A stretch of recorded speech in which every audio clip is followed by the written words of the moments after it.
Hi hello ನಮಸ್ಕಾರ welcome to our Ashu kitchen channel. ನಾನು ನಿಮ್ಮ ಅಶು ವೆಂಕಟೇಶ್. ಪ್ರತಿ ಸಂಡೇ ನಾವು ಒಂದೇ ಥರ ಬಿರಿಯಾನಿಗಳನ್ನೇ ತಿಂದು ಬೇಜಾರಾಗಿದ್ದವ್ರಿಗೆ ಈ ರೀತಿ ಡಾಬಾ ಸ್ಟೈಲ್ ಚಿಕನ್ನ ಮಾಡ್ಕೊಂಡು ತಿಂದರೆ ತುಂಬಾ ಇಷ್ಟ ಆಗುತ್ತೆ. ಮತ್ತು ಇದನ್ನು ಪರೋಟ ರೋಟಿಗಳ ಜೊತೆ ತುಂಬ ಒಂದು ಒಳ್ಳೆ ಕಾಂಬಿನೇಷನ್ ಆಗಿರುತ್ತೆ. ಬನ್ನಿ ಹಾಗಾದರೆ ಸಿಂಪಲ್ಲಾಗಿ ಈಸಿಯಾಗಿ ಮನೇಲೇ ಡಾಬಾ ಸ್ಟೈಲಲ್ಲಿ ಯಾವ ರೀತಿ ಚಿಕನ್ ಕರಿನ ಮಾಡಬೇಕು ಅಂತ ಹೇಳಿ ತಿಳಿಸ್ಕೊಡ್ತೀನಿ.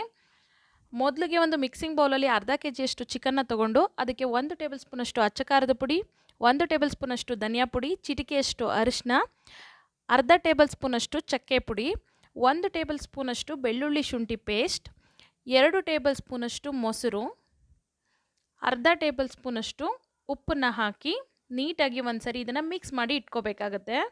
ಈ ಥರ ಮಿಕ್ಸ್ ಮಾಡಿ ಇಟ್ಕೊಂಡಿದ್ದನ್ನು ನಾವು 30 ನಿಮಿಷಗಳ ಕಾಲ ಮ್ಯಾರಿನೇಟ್ ಮಾಡಬೇಕು. 30 ನಿಮಿಷಗಳ ನಂತರ ಒಂದು ಪ್ಯಾನ್ಗೆ 2 ಟೇಬಲ್ ಸ್ಪೂನಷ್ಟು ಎಣ್ಣೆ ಹಾಕಿ, ಎಣ್ಣೆ ಕಾದ ನಂತರ ಮ್ಯಾರಿನೇಟ್ ಮಾಡ್ಕೊಂಡಿರೋಂಥ ಚಿಕನ್ನ ನಾವು ಇವಾಗ ಪ್ಯಾನ್ಗೆ ಹಾಕಿ ಫ್ರೈ ಮಾಡ್ಕೋಬೇಕಾಗುತ್ತೆ. ನಾವು ಎರಡು ಸೈಡು ಕೂಡ 10 ನಿಮಿಷ ಇದನ್ನು ನೀಟಾಗಿ ಫ್ರೈ ಮಾಡ್ಕೋಬೇಕು. ಇಲ್ಲಿ ಫ್ರೈ ಚೆನ್ನಾಗಾದಷ್ಟು ನಮಗೆ ಚಿಕನ್ ತುಂಬ ಟೇಸ್ಟಿಯಾಗಿ ಬರುತ್ತೆ ಗ್ರೇವಿ. ಈ ರೀತಿ ನಾವು ನೀಟಾಗಿ ಫ್ರೈ ಮಾಡ್ಕೊಬೇಕು. ಇದು ಫ್ರೈ ಆಗ್ತಿರಲಿ ನಾವು ಇನ್ನೊಂದು ಒಲೆ ಮೇಲೆ ಇದನ್ನು ಹೈ ಫ್ಲೇಮಲ್ಲೇ ಇಟ್ಟು ಫ್ರೈ ಮಾಡ್ಕೋಬೇಕು. ಇನ್ನೊಂದು ಒಲೆ ಮೇಲೆ ಶಿಫ್ಟ್ ಮಾಡಿ ಅಷ್ಟರಲ್ಲಿ ನಾವು ಇದಕ್ಕೆ ಗ್ರೇವಿಗೆ ರೆಡಿ ಮಾಡ್ಕೊಳ್ಳೋಣ. ಒಂದು ಪ್ಯಾನ್ಗೆ 2 ಟೇಬಲ್ ಸ್ಪೂನಷ್ಟು ಎಣ್ಣೆ ಹಾಕಿ ಅದಕ್ಕೆ ಒಂದು ಮೀಡಿಯಮ್ ಸೈಜ್ ಈರುಳ್ಳಿನ ಸಣ್ಣದಾಗಿ ಹೆಚ್ಚಿಟ್ಕೊಂಡಿರೋಂಥ ಈರುಳ್ಳಿನ ಹಾಕಿ ಗೋಲ್ಡನ್ ಬ್ರೌನ್ ಬರೋ ತನಕ ಫ್ರೈ ಮಾಡಿಕೊಂಡು ಅದಕ್ಕೆ 2 ಹಸಿಮೆಣಸಿನ್ಕಾಯಿನ ಸಣ್ಣದಾಗಿ ಹೆಚ್ಚಿಟ್ಕೊಂಡಿರೋದು ಮತ್ತು ಅರ್ಧ ಟೇಬಲ್ ಸ್ಪೂನಷ್ಟು ಬೆಳ್ಳುಳ್ಳಿ ಶುಂಠಿ ಪೇಸ್ಟ್ನ ಹಾಕಿ ಅದರ ಹಸಿ ವಾಸನೆ ಹೋಗೋ ತನಕ ಒಂದು 2 ನಿಮಿಷ ಫ್ರೈ ಮಾಡ್ಕೋಬೇಕಾಗುತ್ತೆ. ಒಂದು ಟೊಮೊಟೊನ ನಾವು ಪ್ಯೂರಿ ಮಾಡಿ ಇಟ್ಕೊಂಡಿದ್ದೀವಿ, ಅದನ್ನು ಕೂಡ ಹಾಕಿ ನಾವು ಒಂದು 2 ನಿಮಿಷ ಇದನ್ನು ಕುಕ್ ಮಾಡಬೇಕಾಗುತ್ತೆ.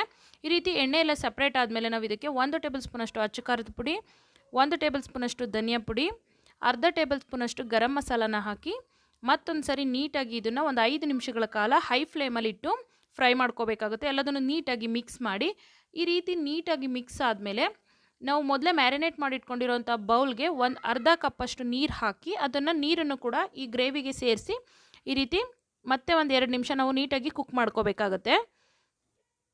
ಮ್ಯಾರಿನೇಟ್ ಮಾಡೋ ಟೈಮಲ್ಲಿ ನಾವು ಉಪ್ಪು ಹಾಕಿರೋದ್ರಿಂದ ಇವಾಗ ಸ್ವಲ್ಪ ಉಪ್ಪು ಹಾಕೋತಾ ಇದ್ದೀನಿ. ಉಪ್ಪನ್ನ ಹಾಕಿ ಇನ್ನೊಂದು ಸರಿ ನೀಟಾಗಿ ಮಿಕ್ಸ್ ಮಾಡಿ ನಾವು ಇನ್ನೊಂದು ಪ್ಯಾನಲ್ಲಿ ಮೊದಲೇ ಗ್ರಿಲ್ ಮಾಡಿ ಇಟ್ಕೊಂಡಿರೋಂತಹ ಚಿಕನ್ನ ಇದಕ್ಕೆ ಹಾಕಿ ಸೇರಿಸಿ ಒಂದ್ಸರಿ ನೀಟಾಗಿ ಮಿಕ್ಸ್ ಕೊಡಬೇಕಾಗುತ್ತೆ.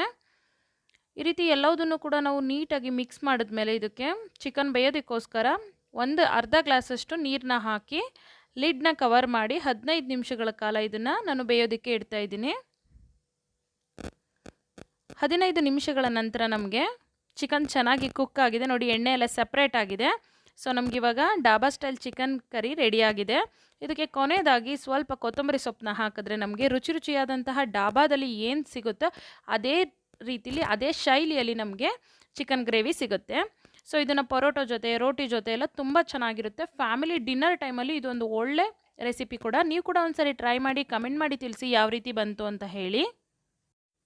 ಯಾರೆಲ್ಲ ನಮ್ಮ ಚಾನಲ್ ನೋಡ್ತಿದ್ದೀನ ಸಬ್ಸ್ಕ್ರೈಬ್ ಮಾಡಿಲ್ಲ ದಯವಿಟ್ಟು ಸಬ್ಸ್ಕ್ರೈಬ್ ಮಾಡಿ. ಹೊಸ ವಿಡಿಯೋಗಳ ನೋಟಿಫಿಕೇಷನ್ಗಾಗಿ ಬೆಲ್ ಬಟನನ್ನು ಕ್ಲಿಕ್ ಮಾಡಿ. ನಮ್ಮ ವಿಡಿಯೋ ನಿಮಗೆ ಇಷ್ಟ ಆದಲ್ಲಿ ಲೈಕ್ ಮಾಡಿ ಮತ್ತು ಶೇರ್ ಮಾಡಿ.